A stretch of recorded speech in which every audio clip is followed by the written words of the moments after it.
الحمد لله نحمده ونستعينه ونستغفره ونؤمن به ونتوكل عليه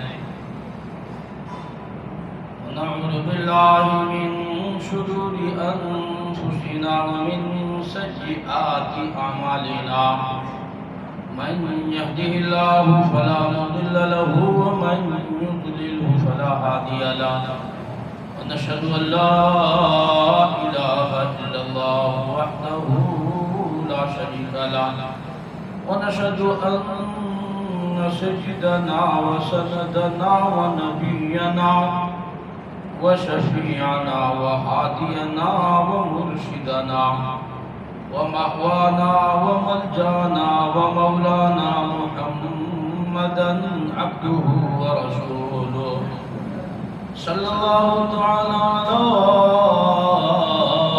آله وأصحابه وأزواجه وذرياته وبارك وسلم تسليما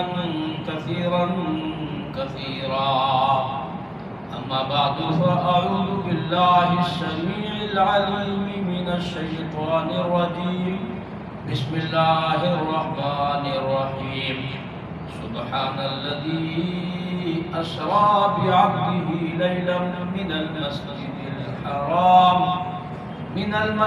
الحرام إلى المسجد الأقصى الذي باركنا حوله لنريه من آياتنا إنه هو السميع البصير وآتينا موسى الكتاب وجعلناه هدى لبني إسرائيل ألا تتخذوا من دوني وكيلا ذرية من حملنا مع نوح إنه كان عبدا شكورا صدق الله مولانا العلي العظيم وبلغنا رسوله النبي الكريم ونحن على ذلك لمن الشاهدين والشاكرين والحمد لله رب العالمين اللهم صل على سيدنا محمد وعلى آل سيدنا محمد وبارك وسلم اللهم صل على سيدنا محمد وعلى آل سيدنا محمد وبارك وسلم اللهم صل على سيدنا محمد وعلى آل سيدنا محمد وبارك وسلم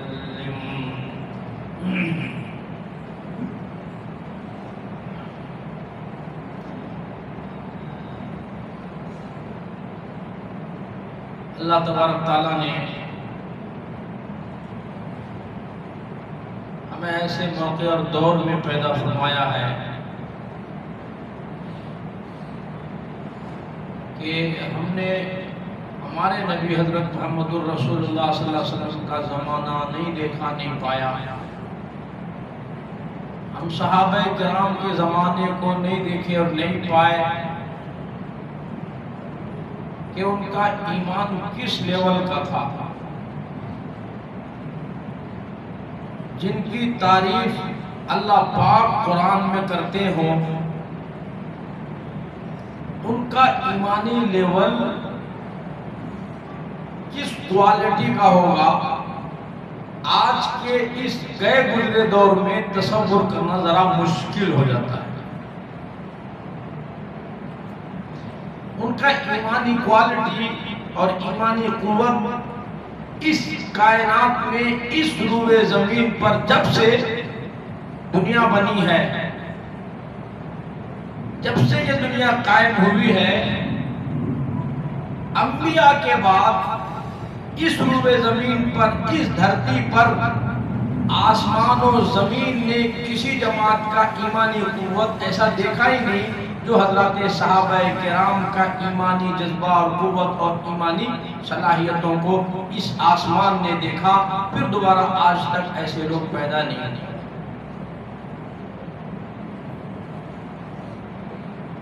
اب ظاہر سی بات ہے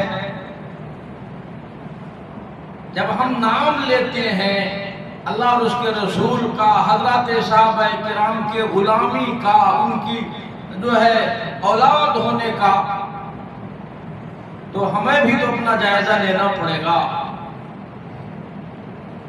ہم جو ہے صحابہ کی اولاد ہیں، بھائی دعویٰ تو وہ بھی کرتے تھے جن سے آج ہم برسر پیکار ہیں،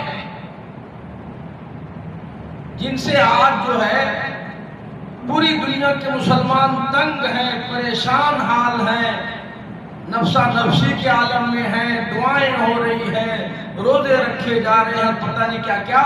تو دعویٰ ان کا بھی ہے۔ قرآن نے کہا وہ یوں دعویٰ کرتے تھے نحن ابناء اللہ، ہم اللہ کے بیٹے ہیں، تم نہیں۔ یہ کن کے الفاظ ہیں قرآن میں بولو؟ یہودیوں کے الفاظ ہیں، یہودیوں کے۔ وقالت الیہود لیست النصارى علی شیء وقالت النصارى لیست الیہود علی شیء۔ یہ کہا کرتے تھے کہ نحن ابناء اللہ وابناءہم، ہم ہماری آل اولاد یعنی یہودی، ارے ہم ڈائریکٹ اللہ رب العزت کے اولاد ہیں۔ اس روئے زمین پر عزت ہمارے لیے ہے، شرافت ہمارے لیے ہے، ملک ہمارے لیے ہے، حکومت ہماری لیے، اور ساری کائنات ہمارے غلام ہے اور ماتحت ہے۔ قرآن مجید میں نے پہلے بھی آپ کا جو ہے ان کی کچھ تاریخ آپ کو بتائی تھی گزشتہ دنوں۔ قرآن مجید میں اللہ تبارک تعالیٰ نے کئی جگہوں پر ان کا تذکرہ کیا ہے ذکر خیر کے ساتھ، اور ہم کو تعلیم دی ہے۔ ایک جگہ فرمایا یا بنی اسرائیل اذکروا نعمتی التی انعمت علیکم، اے لوگو، اے آدم کی اولاد، یا بنی آدم کی اولاد، او انسانوں، یا بنی اسرائیل اذکروا، ذکر کرو یہودیوں کا، اسرائیلیوں کا، یعقوب علیہ السلام کے بیٹوں کا، جن کو ہم اسرائیل کہتے ہیں، بنو اسرائیل، بنی اسرائیل۔ آج کے دور میں اسرائیل جس کو کہتے ہیں، یہودی جس کو کہتے ہیں، اللہ فرماتے ہیں یا بنی اسرائیل اذکروا نعمتی التی، ہم نے دنیا کی تمام نعمتیں ان کو عطا فرمائی تھی۔ اسرائیل اذکروا نعمتی التی انعمت علیکم، بے شمار نعمتیں ہمیں ان کو عطا فرمایا تھا۔ وَأَنِّي فَضَّلْتُكُمْ عَلَى الْعَالَمِينَ، اور ساری کائنات میں ہمیں ان کو فضیلت عطا فرمائی تھی، ہم نے ان کو عزت عطا فرمائی تھی، ہم نے ان کو مرتبہ اور مقام عطا فرمایا تھا۔ ان کا تذکرہ کرو، ان کا تذکرہ پڑھو۔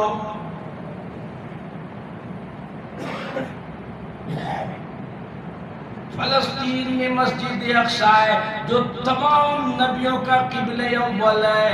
حضرت داؤد علیہ السلام نے وہیں سے پوری دنیا پر حکومت فرمائی۔ سلیمان علیہ السلام کا دار السلطنت کیپٹل سٹی فلسطین تھا، انہوں نے اس کو اپنا مرکز بنایا۔ علماء کرام نے لکھا ہے کم و بیش آج بھی 1000 سے زائد نبیوں کی قبریں فلسطین میں موجود ہیں۔ یہودی کہا کرتے تھے ہم اللہ کے بیٹے ہیں اور ہمیں اللہ نے فضیلت عطا فرمائی ہے، ہمیں حکومت عطا فرمائی ہے، ہمیں تخت و تاج کا مالک بنایا ہے۔ اللہ فرماتی ہے پھر یہودی کیوں ذلیل ہوئے؟ مسجد اقصی پر ان کا قبضہ تھا۔ اللہ پاک نے ایک مرد مجاہد کو بھیجا، سیدنا عمر فاروق رضی اللہ تعالی عنہ، مسلمان کئی دنوں سے مسجد اقصی آزاد کرانا چاہتے تھے۔ مہینے گزر گئے، مسجد اقصی آزاد ہونے کا نام نہیں لیتا ہے۔ فلسطین میں مسلمان پریشان حال ہے۔ مہینوں سے زیادہ گزرنے کے بعد اطلاع دے دی گئی، امیر المومنین ہم بڑے پریشان ہیں، مسجد اقصی آزاد نہیں ہو رہا ہے، بڑی سخت لڑائی چل رہی ہے، بڑا سخت گھمسان چل رہا ہے، آپ کوئی ترتیب بتائیں۔ عمر فاروق نے کہا ٹھہرو میں خود آ رہا ہوں۔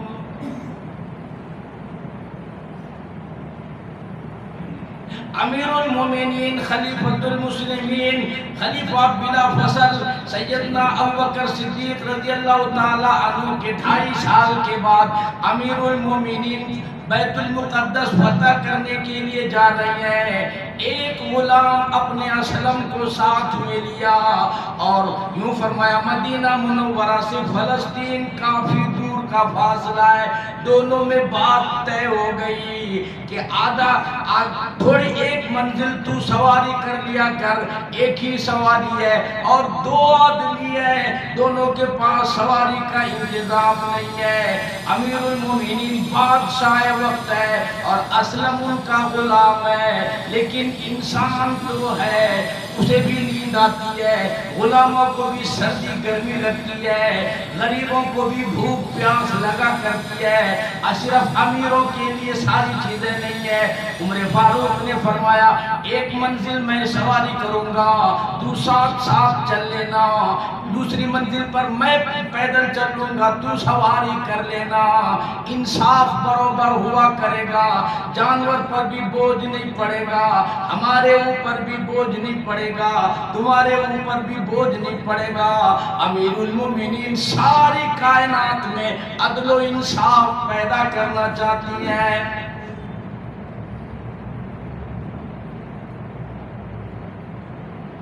چلتے چلتے جب مسجد اقصی اور فلسطین کے قریب پہنچے ہیں تو علماء نے لکھا ہے کہ اب جو سواری پر سوار ہونے کا وقت تھا وہ غلام کا تھا، امیر المومنین کا پیدل چلنے کا تھا، تو غلام پریشان ہوا کہ حضرت آپ سواری کر لیں، میں پیدل چلوں گا، اونٹ کی مہار پکڑ کر کے میں چلوں گا، ورنہ مسجد اقصی میں لوگ کیا سوچیں گے، یہ یہودی کیا کہیں گے، یہ اہل کتاب کیا کہیں گے۔ سیدنا عمر فاروق رضی اللہ تعالیٰ عنہ نے فرمایا وسلم تجھے یہ فکر ہے لوگ کیا کہیں گے، دنیا کیا کہے گی، یہودی کیا کہیں گے، مجھے میرے پروردگار کا فکر ہے، میرا پروردگار کیا کہے گا۔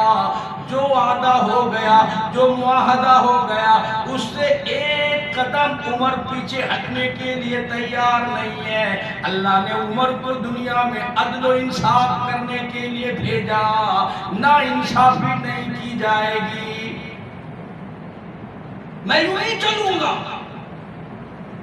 اسلم کہنے لگا کہ حضرت میں بھی آپ کے ساتھ ساتھ نیچے چلتا ہوں، آپ بادشاہ ہو، امیر المومنین ہو، 12 لاکھ مربع میل کا مالک، اور اس طرح چل رہے ہیں جیسے کوئی غلام اونٹ کو پکڑ کر کے لے کے چل رہا ہے۔ کہا ہرگز نہیں، تیری باری ہے، تو اونٹ پر جو ہے اوپر سوار ہوگا، میں مہار پکڑ کر کے جاؤں گا اور مسجد اقصی آزاد کراؤں گا اور مسجد اقصی جو ہے دلواؤں گا مسلمانوں کو۔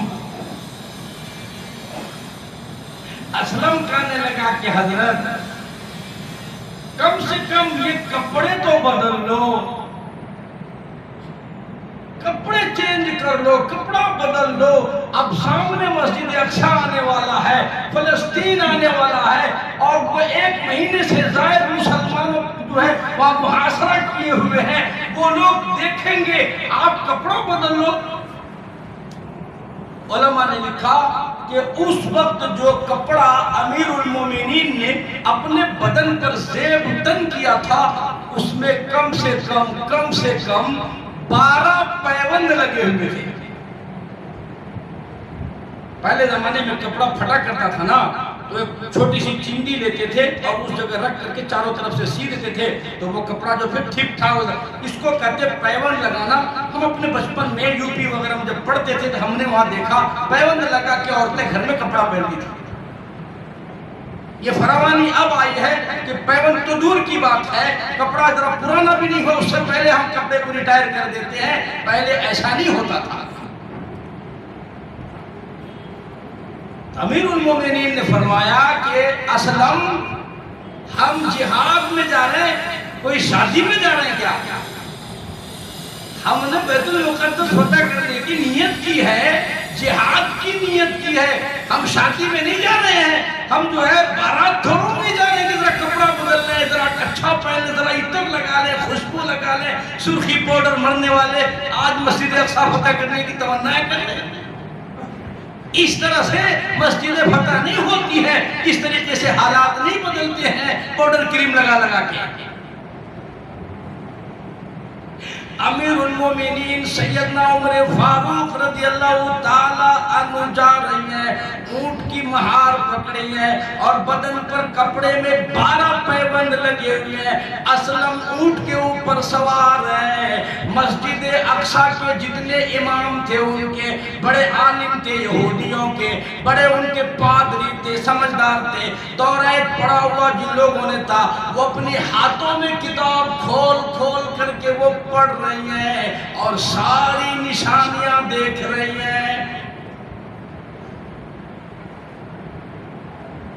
توریت میں، انجیل میں اللہ تبارک تعالیٰ نے عمر فاروق ابو بکر صدیق رضی اللہ تعالیٰ عنہ کے فضائل بیان فرمائے ہیں۔ جو اصلی تورات ہوگا اس میں آج بھی یہ باتیں موجود ہیں۔ وہ عالم اپنی ہاتھ میں ادھر کتاب دیکھتا ہے، ادھر عمر فاروق کے چہرے کو دیکھتا ہے اور ساری نشانیاں تلاش کرتا ہے۔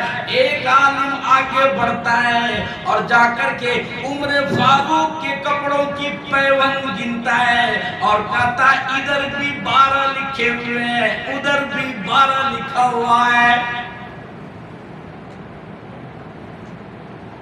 اب انہوں نے کبھی عمر فاروق کو دیکھا تو نہیں تھا، لیکن توریت میں انہوں نے نام پڑھا تھا، حضور کا دیوانہ پروانہ غلام، اس کا نام ہوگا عمر، باپ کا نام خطاب۔ جب وہ مسجد اقصی فتح کرنے آئے گا تو وہ پیدل چل کر آئے گا اور اس کا نوکر اونٹ پر سوار ہو کر آئے گا۔ اسلم کرا آپ سوار ہو جاؤ، میں پیدل چلتا ہوں، اور ان کی کتاب میں لکھا ہے کہ نہیں یہ پیدل آئیں گے اور نوکر سوار ہو کر آئے گا۔ ہائے اسلم کو کیا پتا۔ جب مسجد اقصی آئے تو ان پادریوں کے ہاتھ میں کتابیں تھی، توریت تھی، اس وقت توریت اصلی حالت میں تھی۔ ابھی آگے بتلاؤں گا میں آپ کو اس کی حقیقت اور اس کی جو ہے کیا ہے وہ توریت کی حقیقت اور کیا ہوگا ان لوگوں کی حقیقت اب کیا ہے وہ بات میں پہلے اس کو وضاحت کروں۔ مسجد اقصی کیسے فتح ہوگا، کیوں کر ہوگا، کس طرح ہوگا؟ آج مسلمان پریشان ہے، نا امید ہے۔ حرم میں دعائیں ہو رہی ہے، حج کے موقع پر دعائیں ہو رہی ہے، کعبۃ اللہ میں دعائیں ہو رہی ہے، روضہ رسول اللہ پر دعائیں ہو رہی ہے، جمعے میں دعائیں ہو رہی ہے، قنوت نازلہ پڑھا جا رہا ہے، لیکن مسجد اقصی فتح نہیں ہو رہا ہے اور مسجد اقصی کی بازیابی کی امید ابھی نہیں دکھائی دے رہی ہے۔ مسئلہ کیا ہے آپ کو؟ تو ہمیں تو تلاش کرنا پڑے گا نا اس کا حل، کہ بھئی تلاش کیا، حل کیا ہے اس کا؟ تو یہودیوں کا بڑا عالم، یہودیوں کا پادری اور یہودیوں کا راہب جو بڑا سمجھدار تھا، وہ توریت پڑھتا جاتا تھا اور ساری نشانیاں جو جو لکھی تھی کہ بال ایسے ہوں گے، ان کی شکل ایسی ہوگی، صورت ایسی ہوگی، آئٹ ایسی ہوگی، وہ پورا ادھر پڑھ رہے ہیں اور عمر فاروق کو وہ دیکھ رہے ہیں۔ ادھر دیکھنے کے بعد جب اطمینان ہوا تو ایک پادری آگے بڑھا اور پوچھا آپ کا نام کیا ہے؟ ادھر نام لکھا ہوا ہے، ادھر عمر فاروق کا اور ان کے باپ کا نام لکھا ہوا ہے توریت میں، آپ کا نام کیا ہے؟ تو عمر فاروق نے فرمایا مجھے دنیا عمر بن خطاب کہتی ہے، مجھے دنیا عمر بن خطاب کہتی ہے۔ 12 لاکھ مربع میل کا مالک ہے۔ یہ دل میں خیال نہیں آیا کہ میں مسجد اقصی فتح کرنے جا رہا ہوں، نوکر کے جیسے جا رہا ہوں۔ تو وہ پادری کہنے لگا آپ امیر المومنین ہو اور وہ آپ کا نوکر اور غلام ہے تو آپ کو سواری پر سوار ہونا چاہیے، اسے نیچے پیدل آنا چاہیے، آپ پیدل وہ سواری پر کیوں آیا؟ توجہ کرنا مسلمان، آج جس کا ہم نام لیتے ہیں، جس کی تسبیحیں پڑھتے ہیں، جس کے قصیدے پڑھتے ہیں، اے کاش اس کا ایک قطرہ ہمارے اندر بھی آئے تو صحیح پہلے۔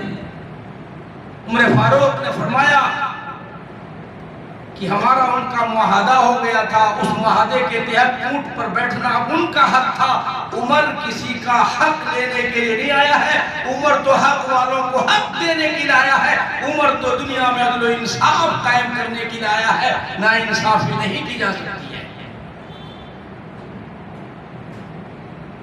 پھر انہوں نے آپ کے کپڑے کو، حلیے کو، نام وغیرہ جب پوچھ لیا تو سارے پادری، سارے مولوی اکٹھا ہوئے اور انہوں نے یوں فرمایا کہ عمر فاروق سے جنگ کر کے کوئی ہمیں زندہ نہیں بچ سکتا، کیونکہ ہماری کتاب میں یہ پہلے سے موجود ہے کہ یہ فتح کر کے جائیں گے اور مسجد اقصی ان کے حوالے ہوگی۔ چنانچہ عمر فاروق کے اس عدل کی وجہ سے، انصاف کی وجہ سے، اس سادگی کی وجہ سے، ایمانی قوت اور حرارت کی وجہ سے عمر فاروق کو مسجد اقصی حاصل کرنے کے لیے جنگ لڑنی نہیں پڑی۔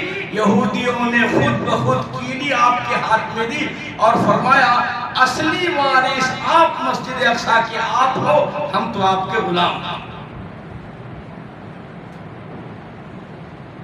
مسجد اقصی کے اصلی وارث اور حقدار تو آپ ہو، ہم بھی آپ کی غلامی کے لیے تیار ہیں۔ ان لوگوں نے کلمہ پڑھا، مسلمان ہو گئے۔ اس وقت سے مسجد اقصی مسلمانوں کے قبضے میں تھی اور مسلمانوں کو اس میں نماز پڑھنے کی اجازت تھی، جمعہ پڑھنے کی اجازت تھی، سب کچھ، لیکن آج نہیں ہے، آج کفر۔ اب سوال یہ پیدا ہوتا ہے کہ آخر یہ مسجد اقصی کیوں چھین گیا، مسلمانوں سے پھر کیوں واپس لے لیا گیا؟ بے شمار نکات علماء نے بیان فرمائے، جن میں سے چند یہ بھی ہیں آج کہ بڑی بڑی جتنی طاقتیں ہیں آج جو ان سے برسر پیکار ہیں، یہ وہ لوگ ہیں جو یہودیوں کے ایجنٹ ہیں اور سیدنا عمر فاروق کو یہ گالیاں دیتے ہیں۔ سپر پاور جس کو کہتے ہیں ایران، وہ امیر المومنین عمر فاروق کو گالیاں دیتا ہے، وہ شیعہ ان کو کافر کہتا ہے، شیعہ ان کو دائر اسلام سے خارج کرتا ہے، نعوذ باللہ ثم نعوذ باللہ۔ میں کئی سارے بیانات ان کے سنا، عمر فاروق کو فاتح بیت المقدس تو دور کی بات آج وہ مسلمان ماننے تیار نہیں ہے۔ علماء نے لکھا ہے یہ یہودیوں کے ایجنٹ ہیں، جو سپر پاور ہے، جو لبنان ہے، جو حزب اللہ ہے، اسی طریقے سے اور دوسرے جو گروپ ہیں، انہوں نے عمر فاروق کو گالیاں دی ہے، انہوں نے عمر فاروق کو برا بھلا کہا ہے۔ خدا کی قسم اللہ نے فیصلہ فرمایا جب تجھے میرا فاروق پسند نہیں ہے تو تجھے مسجد اقصی بھی نہیں دیا جائے گا، جب میرا فاروق تمہیں پسند نہیں ہے تو مسجد اقصی میں تمہیں نماز پڑھنے کی اجازت نہیں ہے۔ جاؤ فتح کر کے دکھاؤ، ساری دنیا الٹی لٹکی ہے، مسجد اقصی فتح ہونے کا نام نہیں دے رہا۔ فاروق اعظم کا اپنا آئیڈیل مانو۔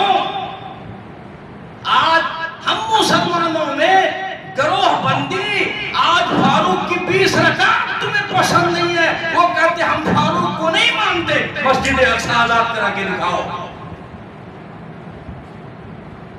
گروہ بندی وہ کہتا ہے ہم فاروق کے 3 طلاق کو نہیں تسلیم کرتے، مسجد اقصی آزاد کراؤ۔ آج مسلمان کہتا ہے ہمیں عمر فاروق ہمارا نبی نہیں ہے، عمر فاروق کی ہمیں کوئی فیصلہ ہمیں منظور نہیں ہے۔ اللہ نے فرمایا اگر تمہیں عمر فاروق کا فیصلہ منظور نہیں ہے تو میں عمر فاروق کی مسجد اقصی بھی تمہیں عبادت کے لیے نہیں دے سکتا، لے کے دکھاؤ یہودیوں سے، آج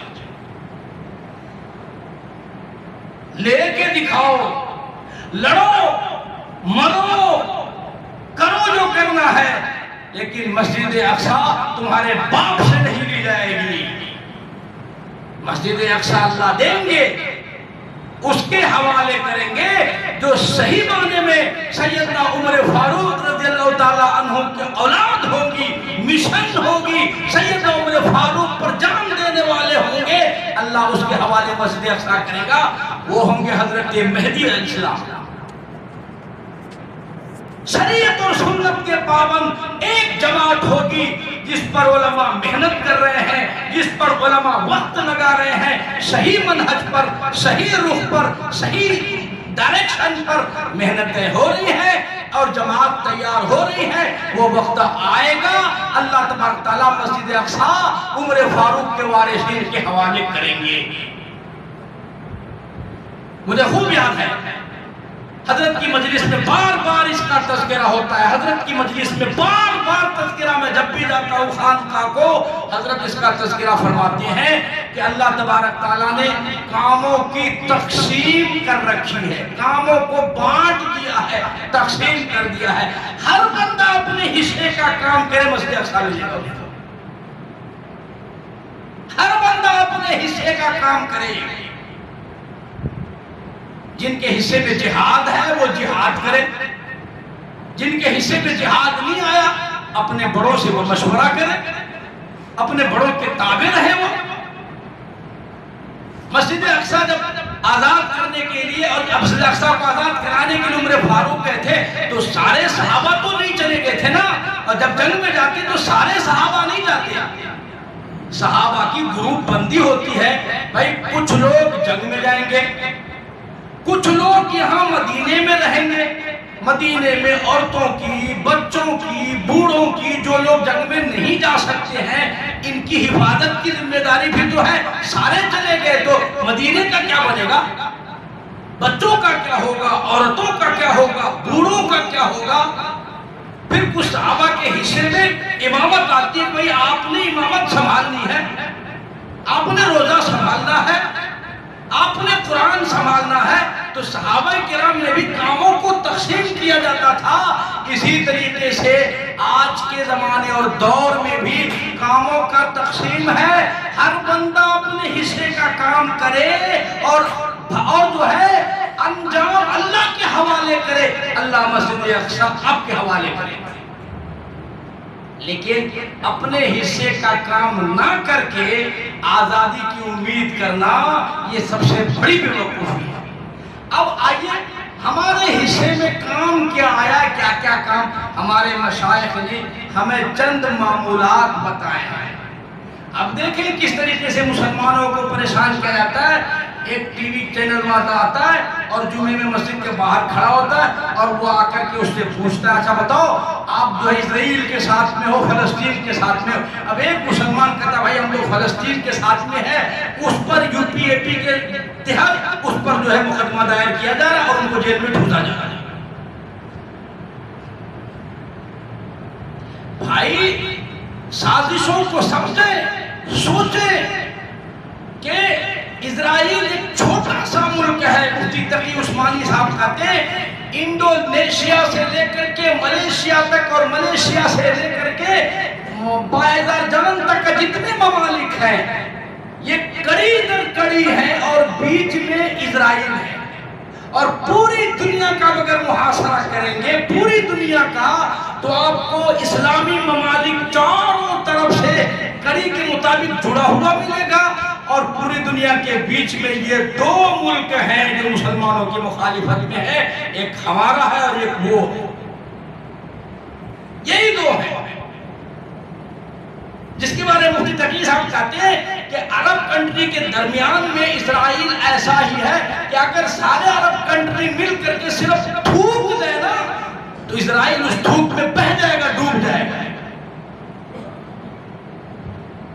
لیکن اس کے باوجود کامیابی نہیں مل رہی ہے۔ وجہ یہ ہے ہم صحابہ کو برا بھلا کرتے ہیں، ہم صحابہ کے اوپر بد زبانی کرتے ہیں، صحابہ پر بد کلامی کرتے ہیں، صحابہ کرام کو نعوذ باللہ ہم غدار کہتے ہیں، ہم ان کو فاتح بیت المقدس نہیں مانتے ہیں۔ اللہ تبارک تعالیٰ نے فیصلہ فرمایا پھر جو ہے یہ بیت المقدس تمہارے حصے میں نہیں آنے والا۔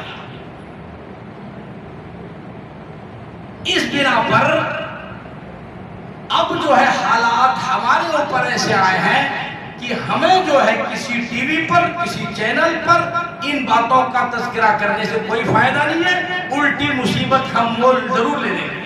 ہمارے بڑوں کی طرف سے یہ حکم آیا ہے کہ ہم اس بارے میں خاموشی اختیار کریں، اور اگر وہ مجبور کرے، کوئی اینکر کوئی ٹی وی چینل والا کوئی کچھ مجبور کرے کہ آپ بتاؤ کس کے ساتھ ہو، تو آپ ذو معنی الفاظ استعمال کرو، ایسا الفاظ استعمال کرو آپ کی مطلب بھی نکل جائے، یعنی سانپ بھی مرے لاٹھی بھی بچ جائے، ذو معنی۔ انبیاء کرام ایسا کیا کرتے تھے۔ حضرت ابراہیم علیہ السلام کی بیوی تھی ساتھ میں حضرت سارہ، تو بادشاہ نے پوچھا کہ یہ کون ہے؟ کہا کہ بیوی ہے، تو وہ رکھ لے گا اور اپنے قبضے میں کر لے گا، اور اس کے ساتھ وہ زیادتی کرے گا اور اس کے ساتھ بدکاری کرے گا وغیرہ، اور اگر میں یوں کہہ دوں گا کہ یہ میری بہن ہے تو وہ بہن کو ہاتھ نہیں لگاتا تھا۔ تو حضرت ابراہیم نے ذو معنی لفظ استعمال کیا، فرمایا یہ میری اسلامی بہن ہے،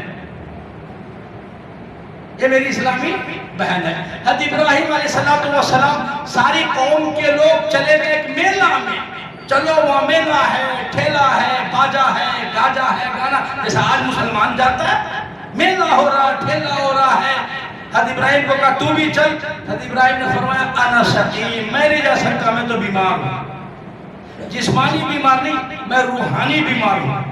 کیا بیماری؟ میں روحانی بیماری، تمہارے اندر شرک ہے، بت پرستی ہے اور بھلا ہے، میں ان تمام بیماریوں کا علاج کروں گا، آپ چلے جائیں۔ تو سارے لوگ میلے میں چلے گئے، سیدنا ابراہیم نے سارے بتوں کو توڑ دیا۔ تو ذو معنی لفظ استعمال کریں، اگر کبھی ایسا موقع ہے تو آپ یوں کو بھائی دیکھو ہم نہ اسرائیل کے ساتھ ہیں نہ فلسطین، ہم تو مظلوموں کے ساتھ ہیں۔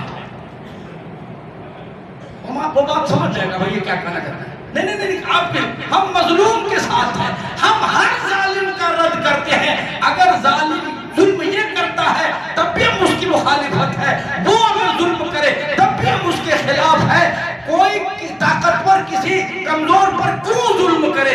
اللہ نے ہمیں عدل و انصاف کے لیے دنیا میں بھیجا ہے، ہم تو ہر مظلوم کے ساتھ ہیں۔ وہ مظلوم چاہے یہاں کا مسلمان ہے، وہ مظلوم کہیں اور کا مسلمان ہے، ہم مظلوم کے ساتھ ہیں، ظالم کا ساتھ دینے ہم کبھی تیار نہیں ہیں۔ ہم ظالم کا ساتھ ہیں، ہمیں اللہ رسول نے ظالموں کو ساتھ دینے سے منع فرمایا ہے، اور اللہ اس کے رسول نے ظالموں کی ہلاکت اور بربادی کی دعائیں کی ہے۔ انشاءاللہ وہ ہلاک ہوں گے اور عنقریب ہوں گے، اپنے انجام تک وہ ضرور پہنچیں گے، جس طریقے سے ابرہہ اپنے انجام کو پہنچا، لیکن اپنے حصے کا کام کرنے کے بعد انجام آئے گا۔ ہمارے مشائخ نے ایک کام ہمارے ذمہ لگایا، جب ایسے حالات آ جائیں اور آپ سے کچھ نہ ہو سکے تو جو کچھ آپ کے حصے میں آئے اتنا کرو، آپ اتنا کرو۔ حضرت مولانا شیخ الہند رحمت اللہ علیہ اسیر مالٹا کی جیل میں تھے، اور کئی سال جیل میں انگریز بند کر کے رکھا، کئی سال۔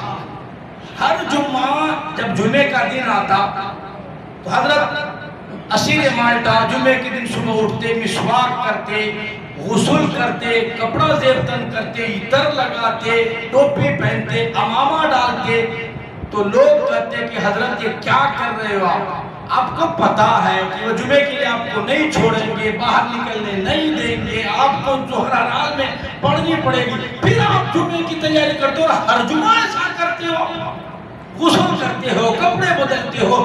حضرت نے فرمایا کہ بھائی جتنا میرے اختیار میں ہے اور جتنا میرے حصے کا کام ہے اتنا میں کروں گا، اور جتنا میرے اختیار میں نہیں اللہ اس کا مطالبہ مجھ سے نہیں کرے گا۔ ہر جمعہ کپڑے پہنتے، عطر لگاتے، خوشبو لگاتے، وضو کرتے، جمعے کے لیے سے باہر جاتے اور بیریکیڈ کے پاس جا کر کے پھر وہاں سے واپس آ جاتے۔ لوہے کی جو سلاخیں ہوتی ہے وہاں جاتے اور وہ گیٹ نہیں کھلتا، واپس آ جاتے، آ کر کے ظہر کی نماز پڑھ لیتے۔ اتنا میرے اختیار میں اللہ نے دیا ہے، اتنا مجھے کرنا ہے، باقی اللہ کے ہاتھ میں۔ وہ اللہ مجھے ظہر کا ثواب دے، میں اس پر راضی، وہ اللہ مجھے جمعے کا ثواب دیا، میں اس سے خوش ہوں، میں ناراض نہیں۔ تو بھائی ہمارے حصے کا تھوڑا کام ہمارے حصے میں آیا ہے، مظلوموں کے لیے، ہائے جن کے گھر اجڑ گئے، جن کے بیوی بال بچے اجڑ گئے، اللہ اکبر، جن کے جو ہے خاندان اجڑ گئے، اللہ کی قسم دیکھا نہیں جاتا، سنا نہیں جاتا۔ آپ کم سے کم اس کے لیے دعائیں تو کر سکتے ہیں میرے بھائی۔ فجر کی نماز میں ہماری مسجد میں بھی قنوت نازلہ الحمدللہ شروع ہوا ہے۔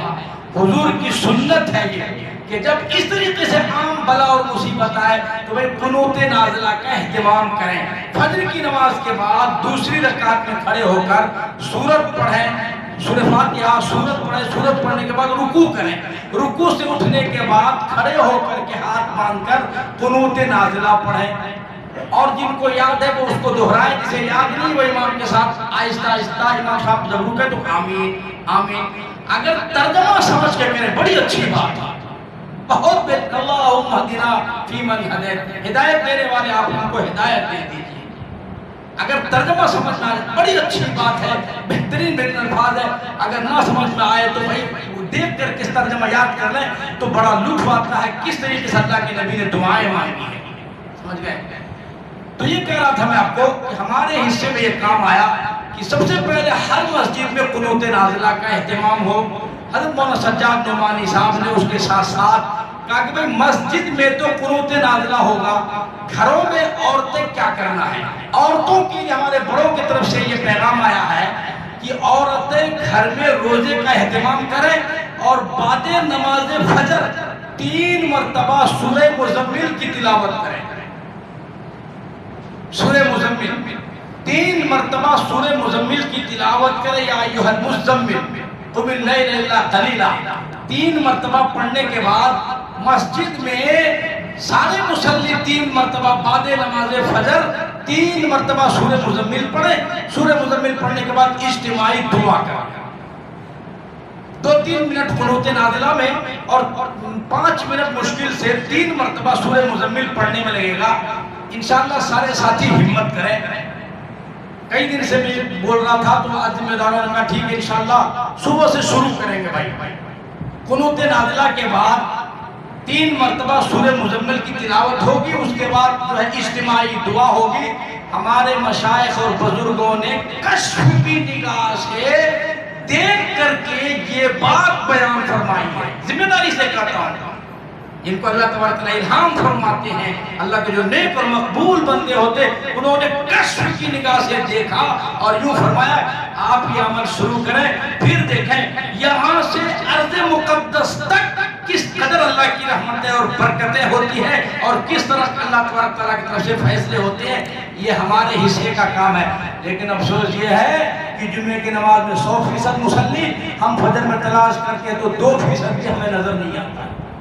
اب اگر اپنے حصے کے ہمیں کام نہ کریں اور پھر امید رکھیں مسجد اقصیٰ کی باز آباد کاری کی، مسجد اقصیٰ کی آزادی کی، ہم سے بڑا بے وقوف کون ہوگا روح زمین پر؟ اب یہ عرض کر رہا تھا کہ یہودی جو قابض ہو کر کے ہیں، ہماری بدعمالی کی وجہ سے اللہ نے اس کو اس پر قابض رکھا ہے، اور ہماری ذمہ داری یہ بتائی کوئی مسجد اقصیٰ ان سے آزاد کراؤ، کیونکہ نہ یہودی اسلام پر قائم ہے، یعنی حضرت داؤد علیہ السلام، سلیمان علیہ السلام اور یعقوب علیہ السلام، اسحاق علیہ السلام اور ان کے نسل میں ہزاروں نبی ہیں جو وہاں پر ان کی قبریں، ان تمام نبیوں میں سے کسی نبی کی تعلیم پر آج یہودی باقی نہیں ہے۔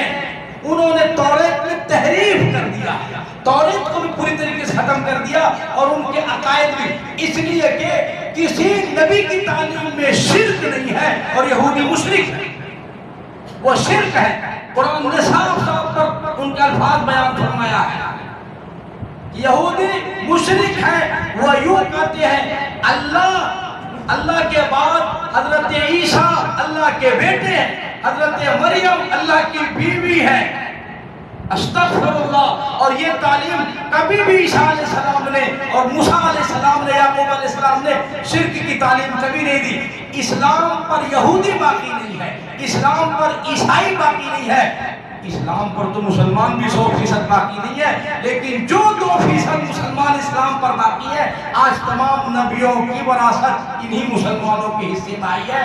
ہمیں دعا کرنی کہ اللہ ہمیں اسلام پر باقی رکھے، اور جو جماعت اللہ تبارک تعالیٰ تیار کر رہے ہیں اس جماعت میں ہمارا نام آ جائے۔ ہمارے حضرت نے فرمایا کہ وہ جماعت ایسی تیار ہو رہی اور ہوگی کہ انشاءاللہ یہ جماعت حضرت مہدی کے ساتھ جنگ لڑیں گے اور مسجد اقصی فتح ہوگی اور یہودی سب کے سب مارے جائیں گے، حتیٰ کہ اللہ کے نبی نے فرمایا کوئی یہودی اگر کسی درخت کے اندر بھی چھپ جائے گا نا تو وہ درخت چیخے گا، چلائے گا، مسلمانوں ادھر آؤ، میرے پیٹ کے اندر یہ یہودی چھپا ہوا ہے، اس کو مارو۔ چن چن کر کے سیدنا عیسیٰ علیہ السلام حضرت مہدی اور حضرت مہدی کے تمام رفقا چن چن کر کے تمام یہودیوں کو واسطے جہنم پہنچائیں گے، لیکن یہ کب ہوگا جب ہم اپنے حصے کا کام کر لیں گے۔ عیسیٰ علیہ السلام تشریف لائیں گے، اللہ عیسائیوں کو ہدایت عطا فرمائیں گے، یہودیوں کو ہدایت نہیں دیں گے، یہودیوں کا قتل ہوگا، عیسائیوں کو ہدایت دے گا اللہ۔ معلوم ہے فرق کیا ہے اس میں؟ یہودی بھی عیسائی بھی دونوں کے دونوں گمراہ ہیں۔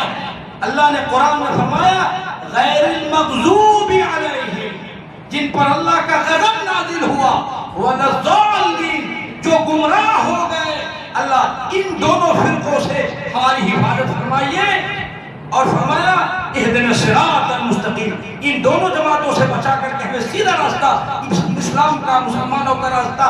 ان دونوں فرقوں سے کون مراد ہے؟ مفسرین نے لکھا غیر المغضوب یہودی ہے، وَلَضَّالِّينَ عیسائی ہے۔ مغضوب یہودیوں پر اللہ کا غضب نازل ہوا، کیوں؟ اس لیے کہ یہودیوں نے پیغمبروں کو قتل کیا، یہودیوں نے پیغمبروں کو ذبح کیا ہے، یہودیوں نے مسلمانوں کو تکلیف پہنچائی ہے، یہودیوں نے ہر طرح سے ظلم و ستم کیا۔ وہ ہر دھرم قوم ہے، وہ کہتی ہم پیغمبر کا فیصلہ نہیں مانتے، ہم عمر فاروق کا فیصلہ، ہر دھرم قوم کی طرح۔ اس لیے اللہ یہودیوں کو ہدایت نہیں دے گا، اس کو دنیا سے نیست و نابود کر دیا جائے گا۔